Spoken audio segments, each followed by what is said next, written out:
Lee says his chief executive campaign won't be silenced, despite his YouTube channel falling victim to US sanctions.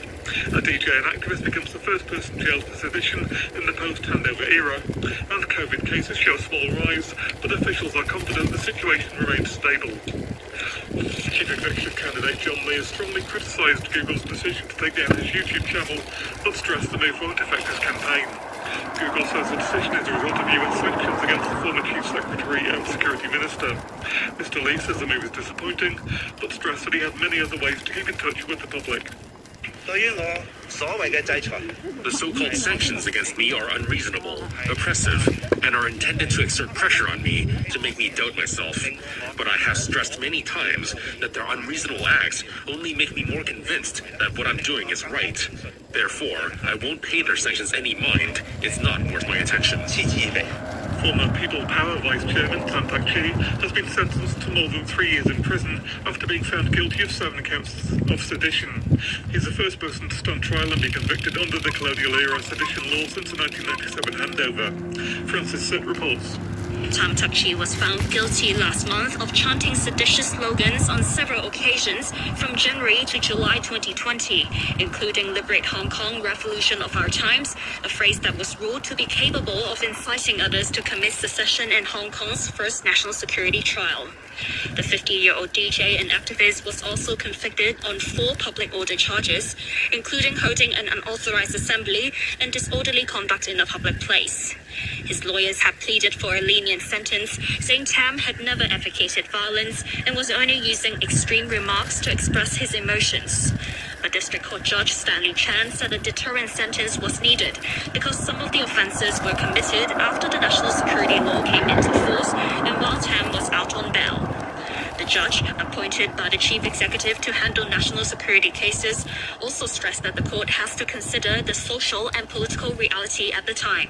He noted that the offences happened just after the violence that erupted during the protests of 2019.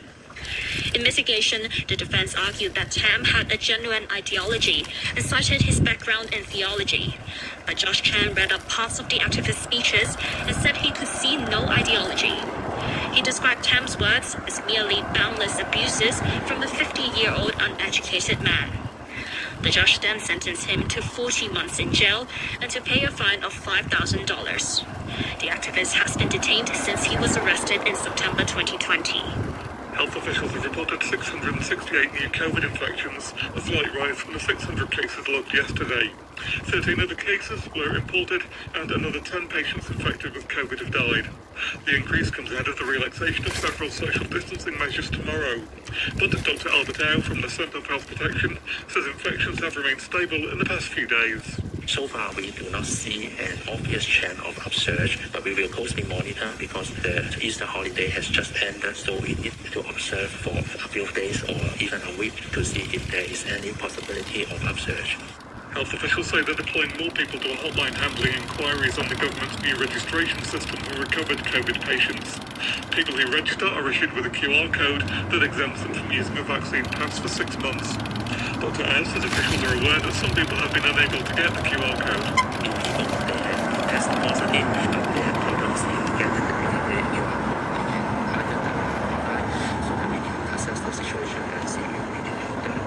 Or they can also send an email to us. We noticed that many people are using this hotline, so we are increasing our manpower so that we can handle the inquiries within a short time. And the weather. Mainly cloudy, 1 or 2 showers at first tomorrow, sunny periods during the day. Temperatures will range between 21 and 26 degrees, moderate easterly winds. The outlook, there are going to be sunny periods on Friday and be hot during the day in the coming few days. A few showers early to midweek next week.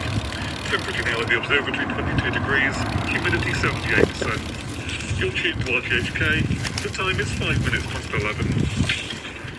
The Constitutional and Mainland Affairs Chief, Eric Zhang, has downplayed concerns over the record low turnout rate for December's Legislative Council election. Just over 30% of registered voters turned out in the first poll under a revamped electoral system. Speaking at a virtual LegCo meeting, Mr. Zhang said people should not simply look at the raw figures. Personally, I don't think the turnout rate is particularly low. When we look at the the so-called higher voter turnout previously, we shouldn't forget that it was a time when society was at its most divided and experiencing its darkest time of violence raging across the city, and many anti-China disruptors had attempted to enter the legislature or even the establishment.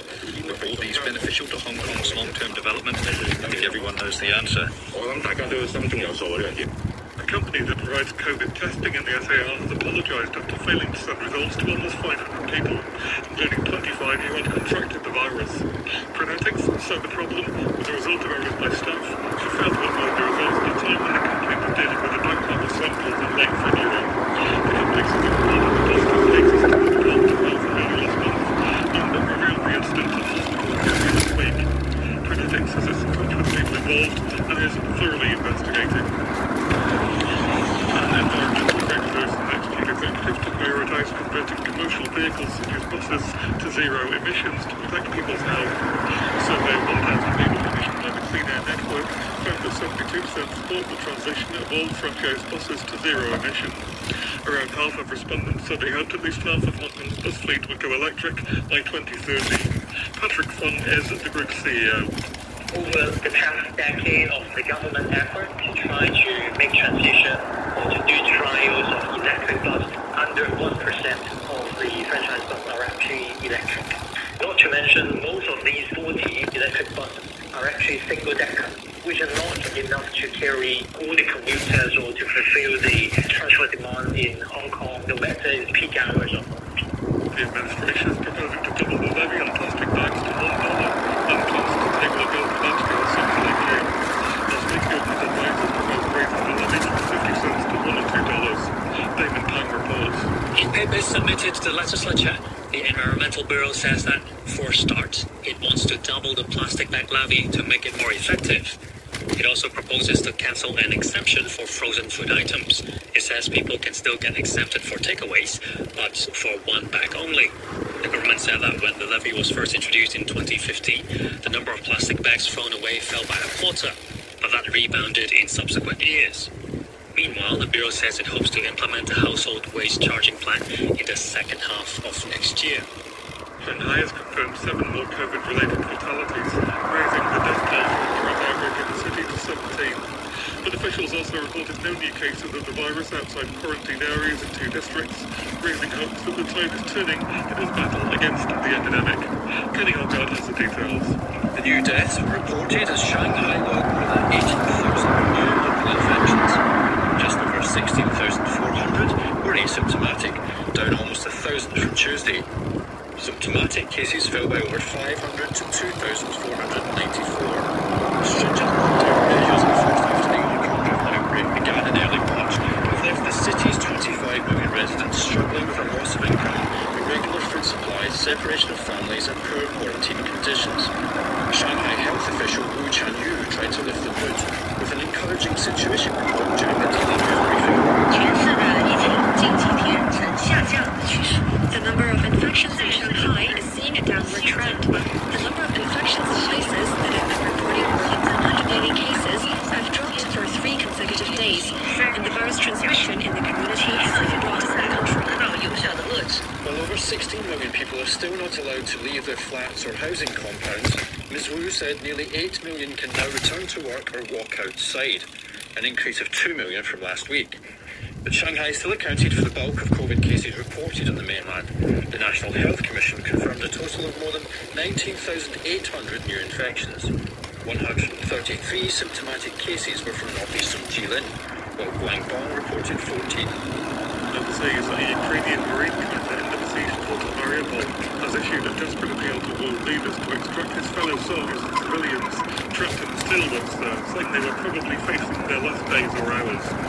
In a video addressed, Major Serhiy Volodya said they would not surrender to the Russian forces. This is our appeal to the world. This could be the last appeal of our lives. We are probably facing our last days, if not hours. The enemy is outnumbering us 10 to 1. They have advantage in the air, in artillery, in their forces on land, in equipment, and in tanks. We appeal and plead to all world leaders to help us. We ask them to use the precision procedure of extraction and take us to the territory of a third-party state. All of us, Mariupol military battalion of soldiers, more than 500 wounded, and hundreds of civilians, including women and children. The Election Commission in the Philippines have thrown out the latest petition seeking to block the son of the former dictator Ferdinand Marcos from running for president. The case had argued that Ferdinand Marcos Jr. should be disqualified for failing to file tax returns. The BBC's Jonathan Had reports. With this verdict, the family whose name was once a byword for greed and corruption is on the cusp of a remarkable political comeback. Opinion polls over the past month have consistently put Bongbong Marcos well ahead of his rivals, despite complaints that his family has never accounted for the abuses under his father's dictatorship in the 1970s and 80s, nor returned much of the wealth they're accused of plundering. That Mr. Marcos failed to pay taxes on the estate he inherited on his father's death more than 30 years ago has been confirmed by repeated court verdicts. But the Election Commission ruled that this did not amount to deliberate tax evasion, so could not be grounds for disqualifying him. Scientists in Britain say they've identified bacteria that appears to be linked to aggressive prostate cancer. Researchers took tissue and urine samples from more than 600 male patients with and without the disease. They found that 5 types of bacteria in urine Dr. Rachel Hurst from the University of East Anglia is part of the team behind the discovery. What we aim to do now is to develop tests to detect these bacteria in patient samples early, use it as a screening tool, and then that would help to direct in the future earlier treatment options for those men who have these bacteria present, and also for the men that don't have these bacteria present, and that's an indication that it's less likely to be aggressive cancer, so that they could then have a different treatment options. Venice is about to become the first city in the world to regulate visitor flows. People who are not staying within the city will have to make a reservation to visit, and from next year will pay an entry fee. The city's deputy mayor, Simone Venturini, says the scheme will run for a trial period. Moving a cambiato la sensibilità, it changed feelings and perception of what tourism is in the world, and in Venice too. So we want less quantity, more quality, and we'll have an experimental phase starting this summer by the booking of the visits. Sport now, Manchester City will be trying to retake the lead in the Premier League when they host Brighton in the next few hours. City are 2 points behind Liverpool with a knock it out after the Reds demolished Manchester United 4-0. Now Salah led the way with a brace to the delight of one good fun. Yeah, you will do offense plays to score is clear. And in this case now I know with the 500 goals, which was scored pretty much for us since he's here. Nobody thinks about them anymore when they don't score for a few weeks. But he was super calm about it, and so set up the first one sensationally, and so they all deserved it, and all deserved it tonight. Tonight's another big match has implications for the Champions League spots, with third place Chelsea welcoming Arsenal who are fifth. In the NBA playoffs, New Orleans Pelicans shocked top-ranked Phoenix Suns in Game 2 of their fifth-round series. Brandon Ingram scored 37 points for the Pelicans, shut down the Suns on 14. The best of 7 series is tied at 1 each. Elsewhere, Memphis routed Minnesota for the Order, 44-96 to win the last series. A reminder of top stories tonight. John Lee says his chief executive campaign won't be silenced, despite his YouTube channel falling victim to US sanctions. A DJ and activist becomes the first person jailed for sedition in the post-Pandora era, and COVID cases show a small rise, but officials are confident the situation remains stable. The news from RTHK.